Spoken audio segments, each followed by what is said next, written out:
This is the number one thing you're doing wrong in your marketing as a real estate investor.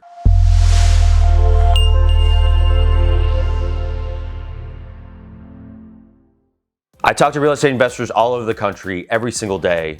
I've been doing this for 15 years, and the same thing pops up every single time. And it lands on one major thing: you're doing things backwards. See, most people start spending marketing dollars just looking for sellers, trying to find deals, right? Instead of starting with, who are my buyers and what can I sell them?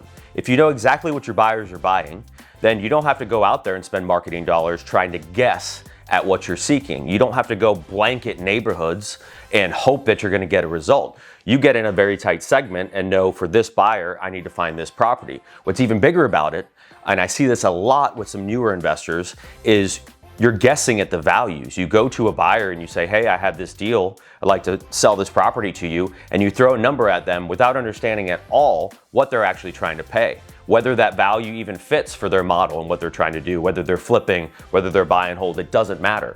So start with the buyer first, and what you're gonna find is you control the market, because now you can do deals in all sorts of different ways. Buyer first allows you to target certain things instead of having to just blanket everything and hope for a deal. So reverse engineer, right? Find your buyers, piece those together, which you can do the same way you do as the seller marketing. Same thing with the texting, direct mail, cold calling. It's the same thing. You're just pulling a different type of list. You're pulling the buyers who have bought recently. Really simple to do. There's a lot of powerful data out there that lets you do this, really targeted, or just kind of say, give me everybody that didn't buy off the MLS in the last X amount of months. A lot of different ways to do it, but by doing this, you can focus your marketing efforts on really filling orders instead of just hoping that a deal is going to come across that's going to work, or tying up 10 contracts, not being able to move any of them, and now you've been reaching out to buyers for months, just burning them up when you're presenting them deals that they don't even care to look at because they're so far off value. So start with the buyer first, and then all the rest of the stuff, when we talk about marketing and what works and what doesn't and reading KPIs, all that stuff gets a lot easier when you kind of start at the end and work backwards. One of the major misses across marketing, scripts, if you're using scripts, VAs, how you're talking to buyers, how you're talking to sellers, even reading your KPIs, right? So how are your salespeople performing? Either dispo or acquisitions, doesn't really matter.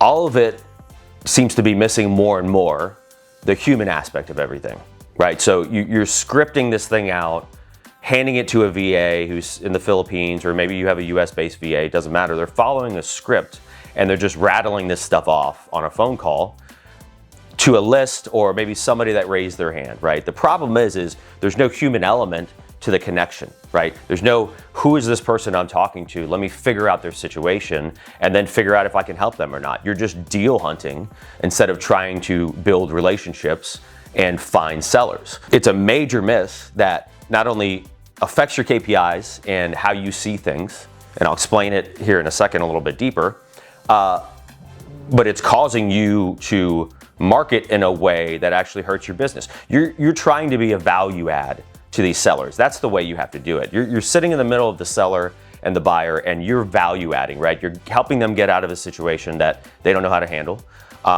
Maybe it's simple, maybe it's complicated, maybe they just don't have the time. It doesn't matter. You're helping them in some way. That's where you create the most value. And honestly, that's where you create your profitability, because the more of that you can do, the more of a resource you are to the market, the more they're going to want to work with you, right? And it becomes less about price now, what they're selling it for, and more about convenience and relationship.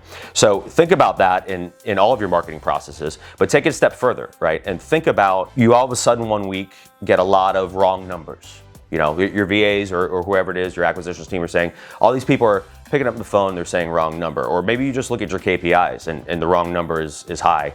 And you automatically go to, well, it must be bad data, or it must be this. You point the finger across all the different things instead of just like, okay, well, let me just go listen to those conversations, right? So what does the intro sound like? And think about it from your perspective. If you get a random call from a number you haven't seen before, likely that's showing spam risk on the caller ID, right? Or telemarketer, all this new stuff they're doing.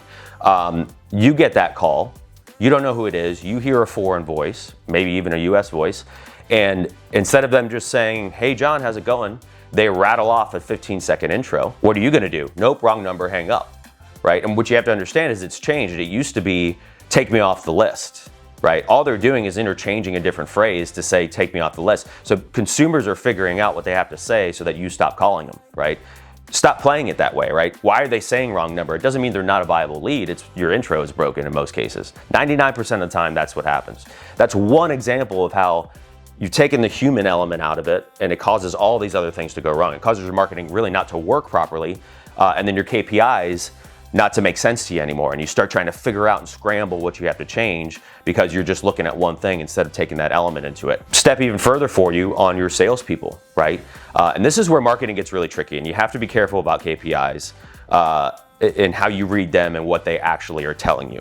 And again, by remembering the human piece of it, you'll stay in line with these KPIs. Let's say you have a salesperson that they come in one week and their numbers are just off. You know, they're a closer every single week, and this week they just can't close at all.